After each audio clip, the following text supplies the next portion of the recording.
Hello guys, कैसे हैं आप लोग। Hope you all are doing well and study very very hard. आज जो हमारा मूल कॉन्सेप्ट हमने एक एक्चुअली स्टार्ट किया था, तो वो मेरी बीच में ही वीडियो ख़राब हो गई थी, तो जिस वजह से मुझे वहीं पे स्टॉप करना पड़ा था।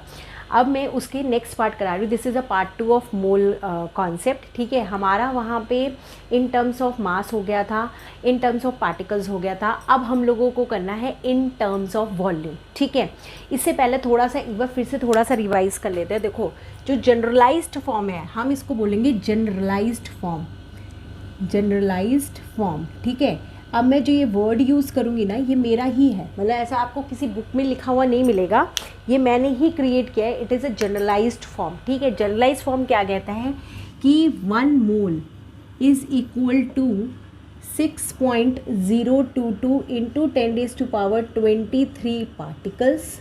ठीक है, ये जनरलाइज्ड है कि ये हमें पता है कि 1 मोल इसके बराबर होता है। अब ये पार्टिकल्स मॉलिक्यूल्स भी हो सकते हैं, ठीक है, आपके एटम्स भी हो सकते हैं, इलेक्ट्रॉन्स भी हो सकते हैं, प्रोटॉन्स भी हो सकते हैं, न्यूट्रॉन्स भी हो सकते हैं। ठीक है, 1 मोल इज़ इक्वल टू, अगर हम इन टर्म ऑफ मास करेंगे तो ग्राम एटॉमिक मास, ये मैंने उस दिन भी करवाया था, फिर भी मैं एक बार रिवीजन के लिए लिख रही हूँ क्योंकि फिर मैं ये यूज़ करूँगी।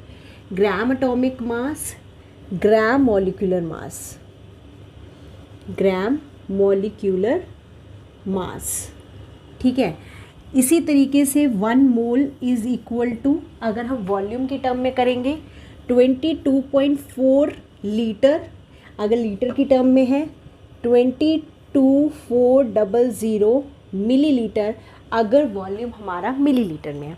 अब एक और चीज़ इसके साथ लिखेंगे कि जैसे हम ये 1 मोल की बात कर रहे हैं, तो अगर मैं इसकी यूनिट कहूँ कि इसकी यूनिट क्या हो गई, तो दिस विल बी पार्टिकल पर मोल। मान लो मॉलिक्यूल्स है तो पर मोल आप लिख लेंगे। ठीक है, जैसे यहाँ पे आया 1 mole is equal to 44 gram of carbon dioxide. हमें पता है कार्बन डाइऑक्साइड का मास कितना होता है, 44।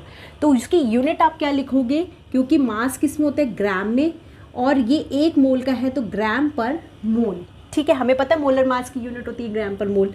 इसी तरीके से अगर हम इसके साथ करेंगे, वो 1 मोल को 22.4 लीटर लिखेंगे, तो जब जनरलाइज्ड फॉर्म लिखेंगे तो इसकी यूनिट क्या हो जाएगी, लीटर पर मोल, क्योंकि हम 1 मोल की बात कर रहे हैं। ठीक है, तो ये अभी हम अब जितने क्वेश्चंस करेंगे उनको यूनिट्स को लेकर साथ में करेंगे। ठीक है, तो आपको अच्छे से समझ में आ जाएगा। ठीक है, अब हमें ये देखा 1 mole is equal to 22.4 litre and 22400 millilitre of volume, volume का है। इसी को हम एक चीज़ और बोलते हैं, मोलर वॉल्यूम। मतलब अगर मोलर वॉल्यूम वर्ड भी लिखा होगा तो आप ये जनरलाइज्ड फॉर्म ही लोगे। ठीक है, और दूसरी बात, सिर्फ इसी के लिए एक थोड़ा सा ड्रॉबैक है कि आप ये वाली जो चीज़ है, ये टर्म तभी यूज़ कर सकते हो जब आपको क्वेश्चन में लिखा हो एट STP। आपको पता है STP क्या होता है, स्टैंडर्ड टेम्परेचर प्रेशर। क्या होता है, स्टैंडर्ड टेम्परेचर प्रेशर। ठीक है, अब स्टैंडर्ड टेम्परेचर प्रेशर में वॉल्यूम की तो ये दोनों यूनिट्स हैं, कि मतलब अगर वॉल्यूम एट STP है तो आपको ये लेना है स्टैंडर्ड। ठीक है, टेम्परेचर की क्या होता है 0 डिग्री सेल्सियस, और इसी में अगर आप 273 ऐड कर दोगे तो केस में कन्वर्ट हो जाएगा 298 केल्विन। ठीक है, या तो ये ले सकते हो या केल्विन की फॉर्म में ये ले सकते हो, और अगर प्रेशर है तो 1 atm। ठीक है, तो ये तो हमने पिछली क्लास में ही पढ़ा था। ठीक है, आज हमको क्योंकि हमारा वॉल्यूम वाला टर्म रह गया था, तो ये सारे क्वेश्चंस मैंने वॉल्यूम वाले लिखे हैं जो कि हम आज की क्लास में करेंगे। पहले जो थोड़े बहुत क्वेश्चंस हैं वो मैं उसी ट्रिक से कराऊंगी। मैंने क्या बताया था, यूनिटरी मेथड। यूनिटरी मेथड में मैंने क्या लिखा था कि एक आपका राइट टर्म होगा, एक लेफ्ट टर्म होगा।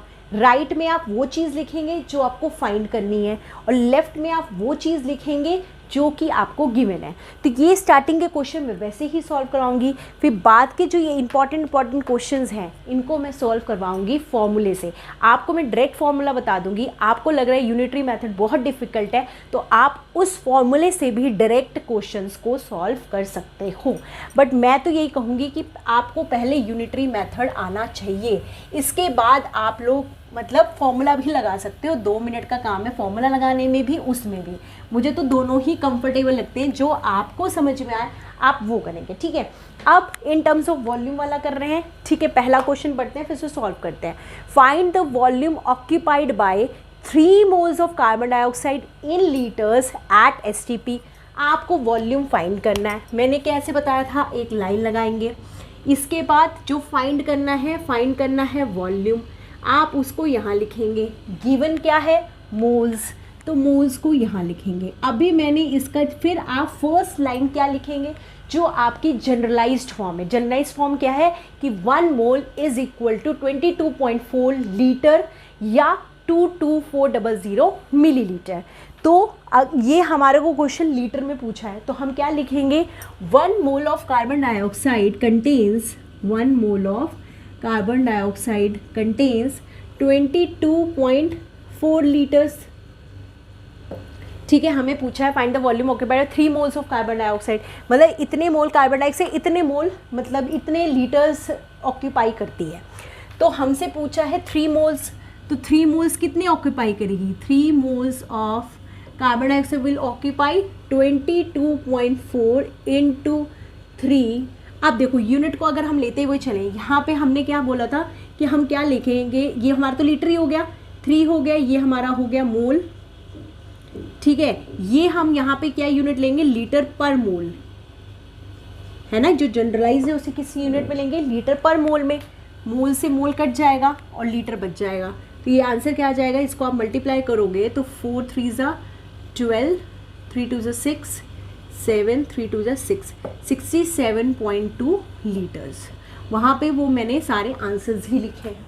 सिंपल, कितना आसान है। देखो आपको बस एक बार कॉन्सेप्ट को समझना है, आप सारे क्वेश्चंस बहुत सुकून से मोल के तो सारे कर लोगे, ठीक है। अब सेकंड करते हैं, जैसे find the number of moles of ozone gas. अब आपको मोल्स निकालने, find the number of moles.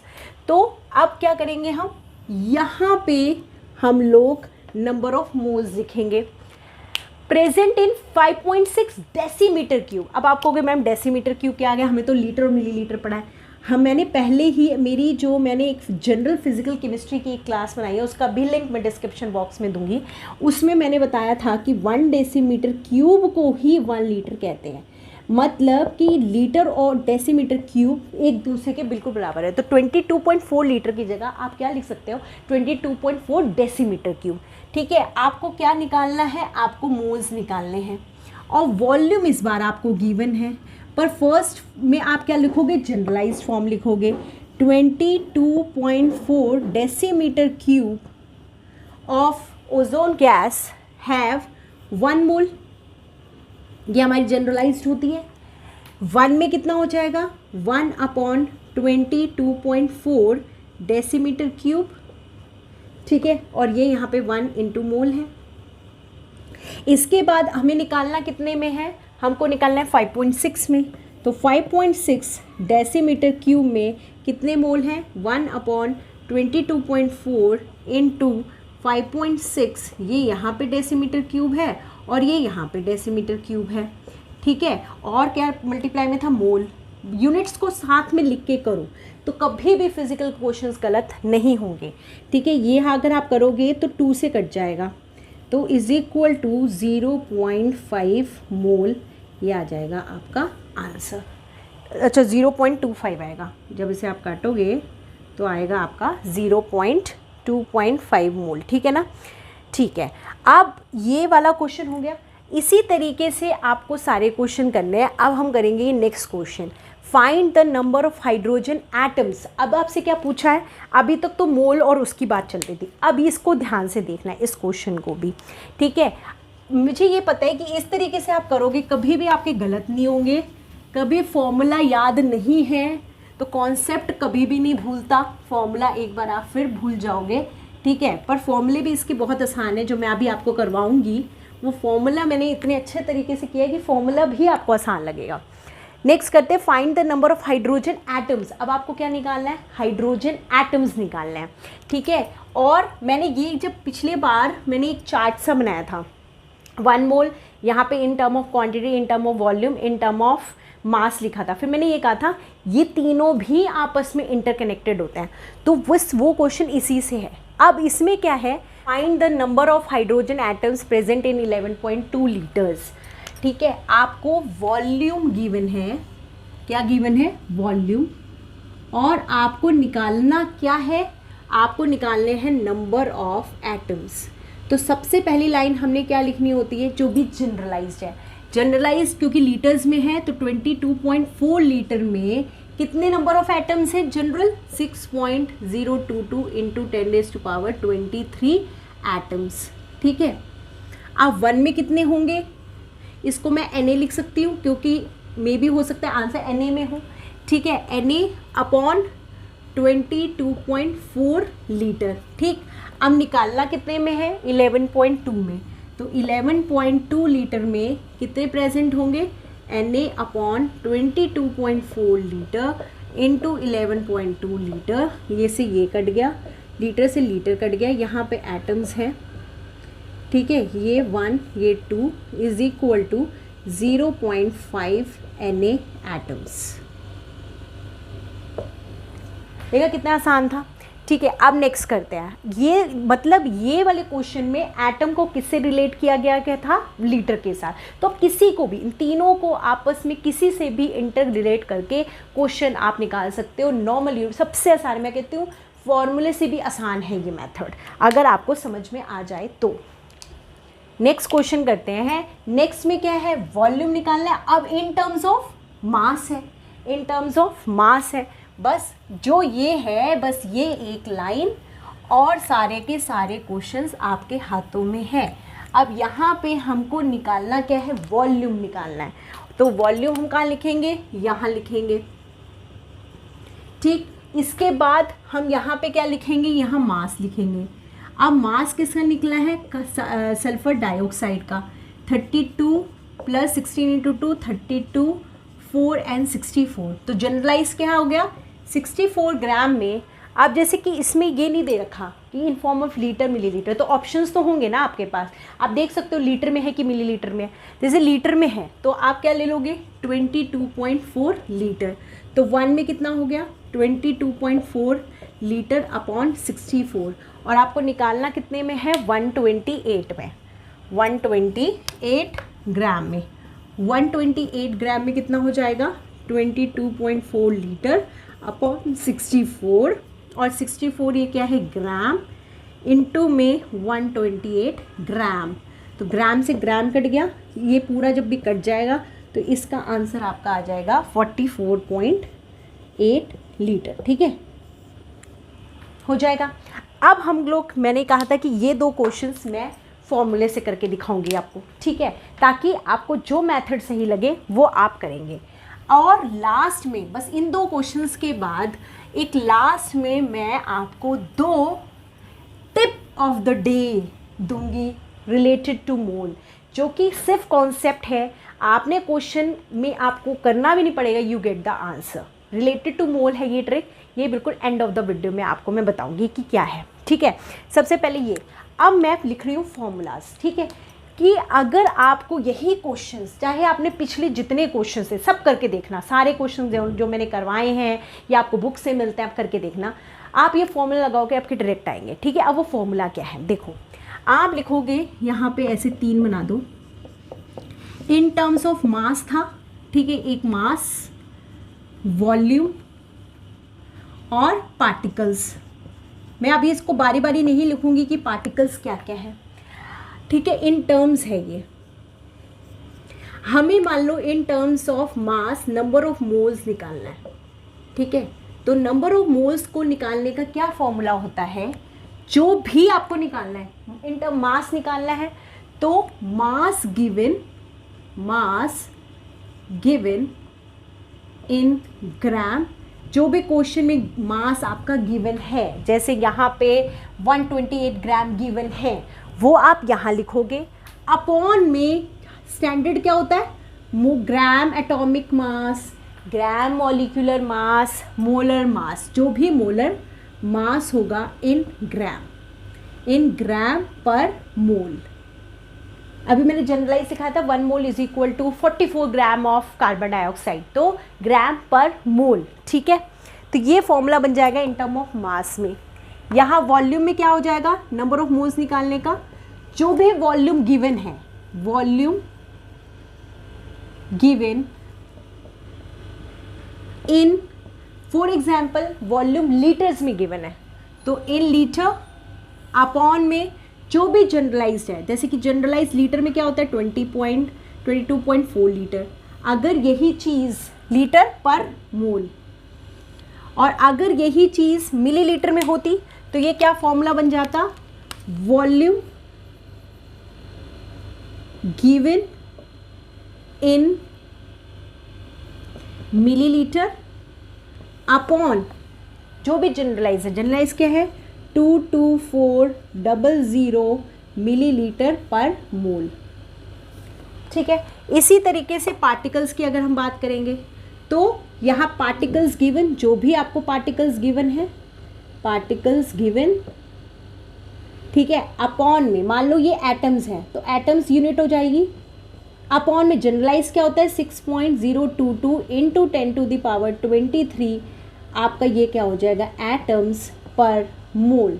तो क्या होगा, एटम से एटम कट जाएगा, मोल ऊपर चले जाएगा, मोल में आपका आंसर आ जाएगा, ठीक है। अभी हम लोग करेंगे इसी का क्वेश्चन करेंगे, इसको मैं पहले बाद में कराऊंगी, ये थोड़ा आसान है, इसी पे हमारी टिप ऑफ द ट्रिक भी है, तो ये वाला क्वेश्चन मैं पहले करवाती हूँ, ये वाला, ठीक है।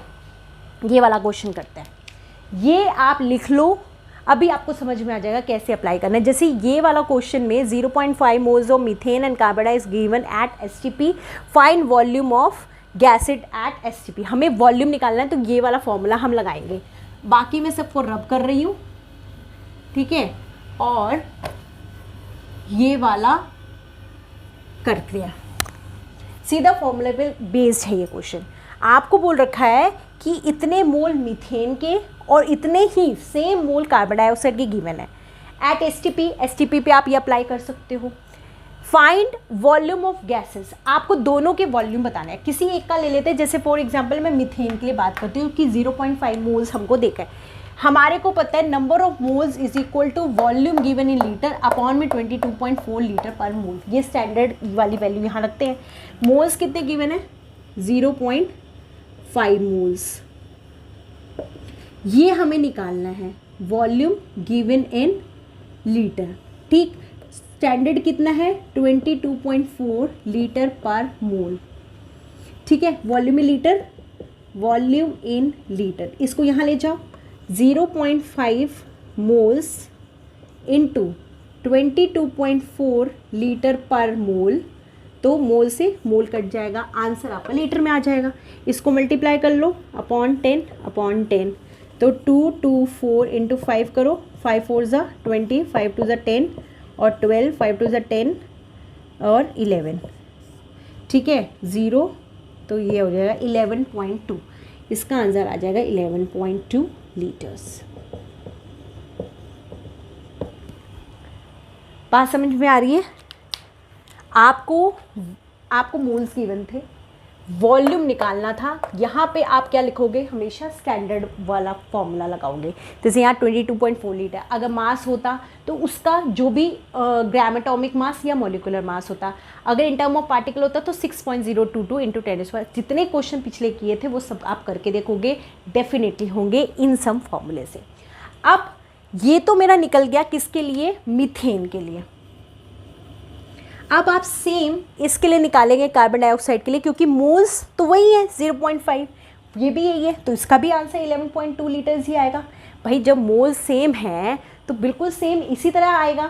तो अब आप लिखेंगे टिप ऑफ द डे, जो लिखेंगे अब आप टिप ऑफ द डे, कि अगर नंबर ऑफ मोल्स सेम है तो वॉल्यूम हमेशा सेम आएगा। मतलब अगर ऐसा क्वेश्चन आपका एमसीक्यू में आया होता तो अब इसका आपने कैलकुलेट किया 11.2 लीटर, तो इसका ऑटोमेटिकली आंसर आ जाएगा 11.2 लीटर, क्योंकि इन दोनों के मोल सेम है।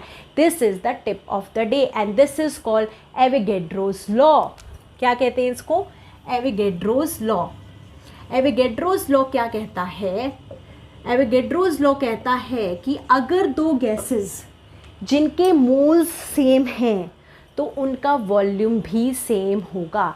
उल्टा कर दो, दोनों का वॉल्यूम सेम है और आपसे पूछा कि किस में मोल्स ज़्यादा है या कम है। मान लो एक 5 लीटर था, फॉर एग्जांपल दो गैसेस थी ए एंड बी, इसका 5 जो है लीटर ले रखा है, इसका 5 लीटर है। आपसे किसने पूछा कि ये बता दो किस में मोल्स ज़्यादा होंगे, तो भाई अगर वॉल्यूम सेम है तो मोल्स भी बराबर होंगे, तो इसका n इज इक्वल टू इसका n।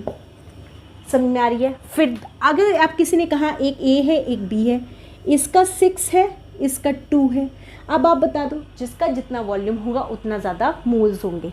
तो ये मान लो 6 है, ये इसका 6 है, तो किसके मोल्स ज़्यादा होंगे, A is greater than B and this is called Avogadro's law.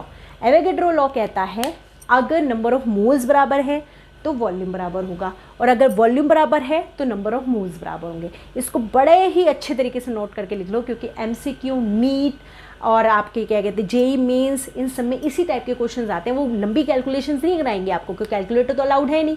वो आपको शॉर्ट चीज़ देंगे कि आपको क्या नॉलेज है, आपको कॉन्सेप्ट की नॉलेज है। तो ये बहुत इंपॉर्टेंट लॉ है। तो इसमें क्या करना था, एक का निकाला तो क्योंकि मोल्स बराबर थे तो दूसरे का भी 11.2 हुआ, तो ऑप्शन ऐसा होता 11.2 11.2, फिर चेंज कर देते, कुछ ऐसा करते कि आपको लगता हाँ नहीं ये तो चेंज हो जाएगा।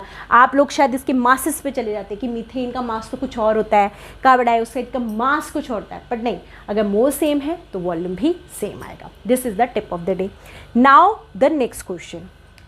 नेक्स्ट क्वेश्चन करेंगे बड़े ध्यान से कि हमारे को बताना है फाइंड द मास, हमको मास निकालना है और फॉर्मूले से करेंगे ये, ठीक है।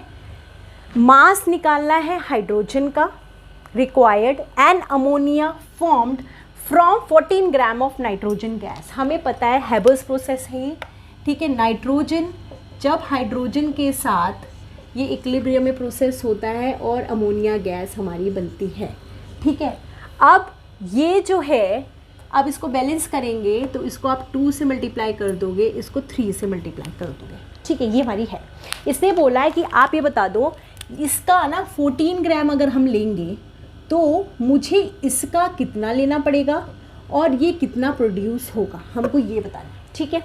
अब ये देखो, अगर मैं ये कहूँ 1 मोल ऑफ नाइट्रोजन और 3 mole of this and this, मतलब 1 मोल नाइट्रोजन का रिएक्ट करता है जब 3 मोल ऑफ हाइड्रोजन के, तो कितने मोल बनते हैं, 2 मोल ऑफ अमोनिया, क्योंकि हमें और तो कुछ चीज़ दे नहीं रखी है, ठीक है। अब क्या करेंगे, हम 14 ग्राम के अंदर निकाल लेंगे कि कितने मोल प्रेजेंट हैं नाइट्रोजन के, फिर उनको आपस में कनेक्ट करेंगे, ठीक है। तो सबसे पहले, क्योंकि हमको ये वाला पार्ट गिवन है, तो पहले इसी को सॉल्व करते हैं, ठीक है। हमको निकालने हैं मोल्स, तो मोल्स निकालने के नंबर ऑफ मोल्स निकालने का क्या फॉर्मूला होता है, जो भी मास गिवन है, मास गिवन कितना है 14 ग्राम, ठीक है, अपॉन में स्टैंडर्ड जो भी उसका मोलर मास है। नाइट्रोजन का मोलर मास कितना हो जाएगा, एक नाइट्रोजन का जो एटॉमिक मास होता है 14, तो N2 का कितना हो जाएगा 28, तो उस ये हमारा आ गया स्टैंडर्ड, ठीक है। ये हो गया ग्राम पर मोल, ग्राम से ग्राम कट गया, 14 1 ज़ा 14 2 ज़ा इज इक्वल टू 0.5 मोल्स। मतलब नाइट्रोजन के हमारे कितने इन्वॉल्व हैं 14 ग्राम के अंदर, 0.5 मोल्स। अब इतने मोल्स इसके हैं, अब हाइड्रोजन के निकाल सकते हैं, क्यों नहीं निकाल सकते। अब ये हमारा गिवन है। अब हम क्या करेंगे, अब हम करेंगे कि हमें पता है 1 मोल नाइट्रोजन रिएक्ट करता है 3 मोल ऑफ हाइड्रोजन के साथ, 3 मोल ऑफ हाइड्रोजन के साथ, तो 0.5 मोल कितने के साथ रिएक्ट करेगा ऑफ नाइट्रोजन, कितने के साथ रिएक्ट करेगा, 0.5 इंटू 3 मोल ऑफ हाइड्रोजन, ये कितना आ जाएगा 15, 1.5 मोल। मतलब हाइड्रोजन का कितना आ गया 1.5 मोल। अब इसका हमें ग्राम निकालना है, तो बस फॉर्मूले में पुट कर दो इसको, ये मैं ऊपर रब कर दूँ, ठीक है। हाइड्रोजन के मोल आ गए, अब ग्राम निकालेंगे, तो हमारा फॉर्मूला क्या होता है नंबर ऑफ मोल्स का, number of moles is equal to mass in gram given upon में मोलर मास, हाइड्रोजन का मोलर मास कितना है 2 H2, तो मोलर मास कितना हो गया 2। नंबर ऑफ मोल्स इसके कितने हैं यहाँ पे निकले 1.5 मोल्स, ये हमारा ग्राम पर मोल। तो ये मास इन ग्राम निकालना है, ये उधर चला जाएगा, तो 1.5 मोल्स मल्टीप्लाई बाय 2 ग्राम पर मोल, तो मोल से मोल कट जाएगा, is equal to mass in ग्राम। ये हमें निकालना था, तो इसको मल्टीप्लाई करोगे कितना हो जाएगा 3 ग्राम हो जाएगा ऑफ हाइड्रोजन। मतलब 14 ग्राम नाइट्रोजन रिएक्ट करेगी कितने के साथ, 3 ग्राम ऑफ हाइड्रोजन के साथ, क्योंकि वो ज़्यादा है ना, तो ऑब्वियस है उसका ज़्यादा अमाउंट होगा और उसका कम मोल है, ठीक है, तो वो उसके कम के साथ रिएक्ट करेगी, है ना। अब नेक्स्ट करेंगे कि कितना अमोनिया प्रोड्यूस हुआ, बिल्कुल सेम वैसे ही करेंगे कि अगर 1 मोल नाइट्रोजन है तो कितना प्रोड्यूस कर रही है 2 मोल ऑफ अमोनिया, जो कि हमने बैलेंस की थी इक्वेशन से। तो 0.5 कितना करेगी 2 इंटू 0.5, तो ये 5 2 ज़ा 10, मतलब ये हो जाएगा 1 मोल ऑफ अमोनिया, ठीक है। मोल निकल आया तो बस अब ग्राम निकल आएगा, कैसे, वही फॉर्मूला लगा दो। मोल निकालने का क्या फॉर्मूला होता है, number of moles is equal to mass in gram upon में मोलर मास अमोनिया का कितना होता है 17 ग्राम पर मोल, ठीक है। ये यहाँ पे कितना है 1, तो 1 इंटू 17 ग्राम पर मोल, और ये भी मोल है, मोल से मोल कट गया तो 17 ग्राम आंसर आ गया, ठीक है। सो गाइस समझ में आई चीज़ें, बहुत आसान है, और जितने कल के पिछले क्लास में जो क्वेश्चंस कराए थे वो भी आप इसी फॉर्मूले से निकाल के देखेंगे, सारे के सारे हो जाएंगे। Now it is all up to you कि आपको किस मेथड से करना है, ठीक है। Guys this is the trick of the class, ठीक है, रिलेटेड टू मोल। देखो क्या लिखा है, इफ सेम अमाउंट परसेंट और gram weight of 2 or more substances are given, then their molecules ratio is found as, मतलब ये कहने का ये मतलब है, पहली बात 4-5 गैसेस हैं, फॉर एग्जांपल 4-5 सब्सटेंसेस हैं, एलिमेंट है, कुछ भी हैं, अगर उनका वेट आपको सेम दे रखा है या परसेंटेजेस आपको सेम दे रखी है और आपसे मोल या नंबर ऑफ मॉलिक्यूल्स या नंबर ऑफ एटम्स निकालने के लिए बोला गया है, तो आप उसका रेशो कैसे निकालोगे, वो आप कैसे निकालोगे, वो ऐसे निकालोगे कि जैसे ये क्वेश्चन है, इक्वल मासेस सबके सेम दे रखी हैं, of oxygen, hydrogen, helium, methane are taken, calculate mole ratio. तो ये मोल रेशो आप कैसे निकालोगे, देखो मोल का क्या अभी हमने फॉर्मूला करा था, क्योंकि मासेस सेम है, तो number of moles is equal to weight given, जो भी हमारे को गिवन है, अपॉन में मोलर मास, जो भी उसका मोलर मास है। जैसे फॉर एग्जांपल अगर हमें इन्हीं के लिए निकालना होता तो हम कैसे लिखते हैं, यहाँ ऑक्सीजन लिखो, oxygen ratio hydrogen ratio helium ratio methane, ठीक है। तो अगर नंबर ऑफ मोल्स निकालना होता तो जो भी गिवन है अपॉन में इसका मोलर मास कितना होगा 16, क्योंकि 16 होगा एक ऑक्सीजन का, तो 2 का कितना हो गया 32, इसका कितना हो जाएगा 2, इसका कितना होगा 4, इसका कितना हो जाएगा, कार्बन का कितना हो गया 12 और 4 कितना हो जाएगा 4 to 16, ठीक है। तो यहाँ पे आ गया हमारा 16। अब ये क्या कहता है, अगर किसी का percentage, gram weight, masses same दे रखे होंगे तो आप क्या करोगे, जिसका भी मोलर मास सबसे ज़्यादा होगा वो सबको कॉमन में रख के मोल्स निकालोगे, इस तरीके से मोल रेशो निकलेगी। तो इन सब में सबसे ज़्यादा मोलर मास किसका है 32, तो सबके में गिवन मास की जगह क्या लिख दोगे 32, और ये आप मोल रेशो निकाल लोगे, ठीक है। 32 से 30 कट गया 1, रेशो ये कितना हो जाएगा 1 और 6 16, रेशो 8, रेशो 16 2 जा रेशो 2, तो ये हो जाएगा आपका आंसर। आसान था कि नहीं था। जब भी आपको कोई भी सब्सटेंसेस के मासेस गिवन होंगे इक्वल, कि इसका भी इक्वल है, इसका भी इक्वल है, तो आप नंबर ऑफ मोल के रेशो कैसे निकालोगे, सबके मोलर मास लिख लोगे, जिसका मोलर मास सबसे ज़्यादा होगा उसको आप ऊपर में लिखोगे, वेट इन जो गिवन होता है वहाँ पे मैक्सिमम, यहाँ पे आप मतलब इस लाइन के बाद फाउंड एज, यहाँ पे आप उसका लिखोगे जिसका मैक्सिमम मोलर मास है, maximum molar mass of the substance given, जो भी सब्सटेंसेस गिवन है जिसका मोलर मास सबसे ज़्यादा है उसका आप लिखोगे, और डिवाइड में तो उन्हीं का मोलर मास लिखोगे जो स्टैंडर्डाइज्ड है, जैसे इसका 32 था, इसका 2 था, इसका 4 था, 16। तो इससे आप क्या निकाल लोगे, mole ratio. So class, hope आपको समझ आई होंगी सारी चीज़ें, अंडरस्टैंड हुई होंगी। और अगर आप लोग रिक्वेस्ट करोगे तो मैं मोलैरिटी, नॉर्मैलिटी और इसकी भी क्लास ले सकती हूँ if you want only. Okay, तो class, this is for this class. अब नेक्स्ट वीडियो में मिलते हैं। Thank you so much.